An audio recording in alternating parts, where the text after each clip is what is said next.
Nuovamente in collegamento con questa ultima parte di Ore 7, rispondo subito al nostro telespettatore prima di affrontare l'argomento principale con il nostro ospite, parleremo di palestre. Un nostro telespettatore ci chiede dove prenotarsi per il vaccino Covid-19, il 5 marzo compie 80 anni, gli facciamo anche i migliori auguri in anticipo, anche se non si dovrebbe appunto per questo festeggiamento per i suoi 80 anni. Rispondo a questo nostro telespettatore che da domani inizieranno le vaccinazioni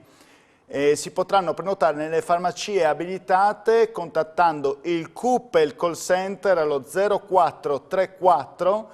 223522 delle aziende sanitarie, 0434 223522.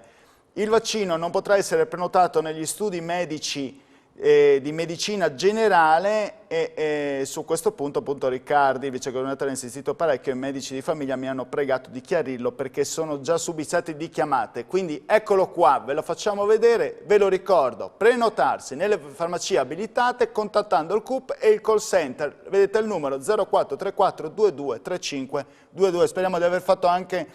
un'informazione per tutti voi telespettatori grazie a questa segnalazione. L'argomento invece che volevo affrontare con il nostro ospite, ci colleghiamo con Roberto Bolelli del comitato Io Vivo di Sport FVG, è quello che riguarda le palestre. Buonasera, buongiorno innanzitutto, scusi, buonasera. Buongiorno ai telespettatori di Telefriuli e alle telespettatrici, buongiorno. Allora, guardiamo insieme questa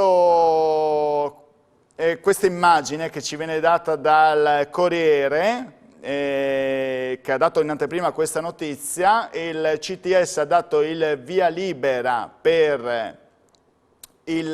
ha dettato le linee dei prossimi protocolli per le piscine e le palestre. Si parla di 2 metri di distanza in palestra, di 10 metri quadrati per persona in piscina, non lasciare in luoghi condivisi gli indumenti indossati per l'attività fisica, a casa bisogna lavare gli indumenti usati in palestra separatamente dagli altri, verrà vietato l'uso delle docce, obbligo di mascherina per gli operatori, gli atleti a bordo vasca e gli allenatori per quanto riguarda le piscine, e poi solito dispenser da installare, sigillare e gettare fazzolettini di carta, bere da bicchieri monouso o bottiglie personalizzate, usare i tappetini propri oppure igienizzanti, quelli collettivi prima e dopo la sessione. Tutto questo potrebbe essere approvato se si rimane in zona gialla o quantomeno arancione dal 6 marzo con il nuovo DPCM che stabilisce le misure per fermare i contagi da Covid-19. Allora, Bolelli, si trova d'accordo oppure è contrario a queste, o è fattibile, anzi, questa è la domanda, con queste nuove linee guida? Beh, sicuramente questo apre finalmente una luce, uno spiraglio per le nostre attività. Per quanto riguarda il ragionamento diciamo, di questa proposta, la condividiamo perché per noi era estremamente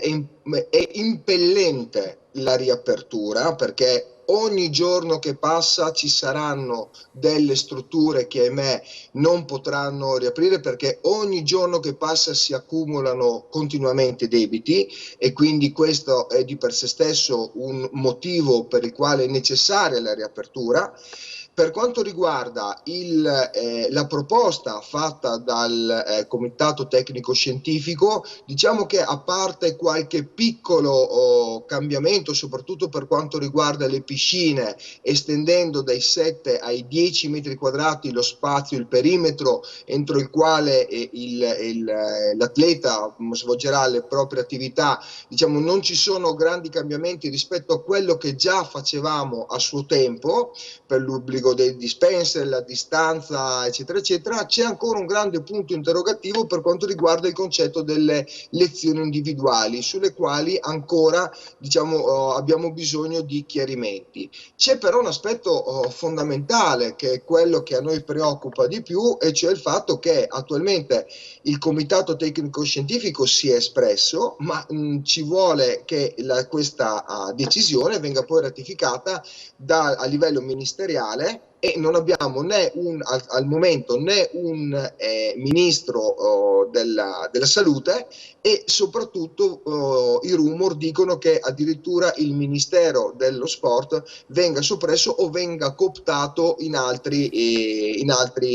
ministeri. E questo ovviamente ci preoccupa moltissimo, perché le azioni che entrambi, ma soprattutto il Ministero dello Sport, dovrà svolgere per il riavvio delle nostre attività è strategico. Mi viene da pensare per esempio alle problematiche relative alla nuova legge dello sport dilettantistico, sulle quali l'ex ministro Spadafora si era tanto espresso e che attualmente non sappiamo che fine farà. Quindi ci sono tutta una serie di problemi, però nel suo impianto generale questa decisione non può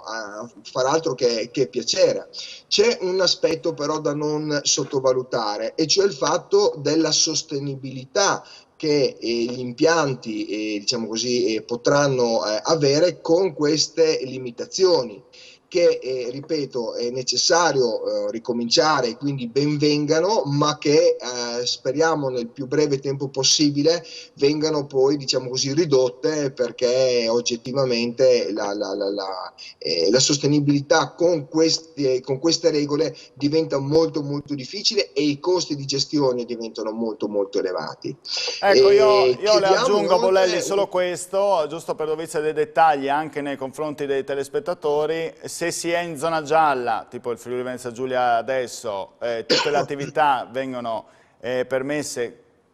quelle che sono già nell'area rossa e arancione, ovvero, come abbiamo detto, l'attività di base individuale, gli sport dilettantistici, gli allenamenti, la danza anche è un altro importante argomento, ma in più rispetto a zona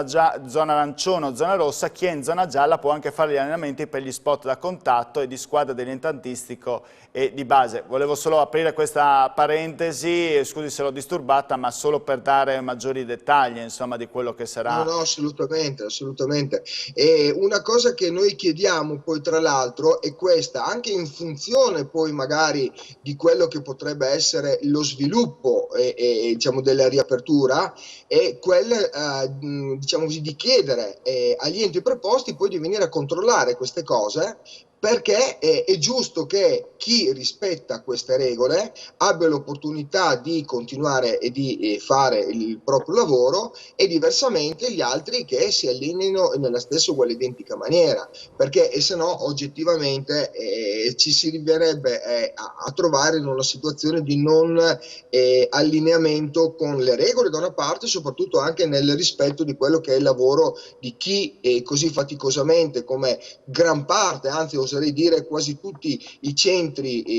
di fitness e i centri sportivi si adoperano a fare. È Senta, molto importante le questo chiedo solo aspetto. questo: lei mi ha lanciato l'allarme sulla questione delle chiusure, sulla questione delle sostenibilità, parlando anche con i suoi colleghi di chi fa parte del comitato. C'è qualcuno che ha già gettato la spugna a tal riguardo, oppure ha Sì, detto che io assolutamente sì. non riaprirò? Assolutamente sì, purtroppo i numeri sono anche allarmanti, e poi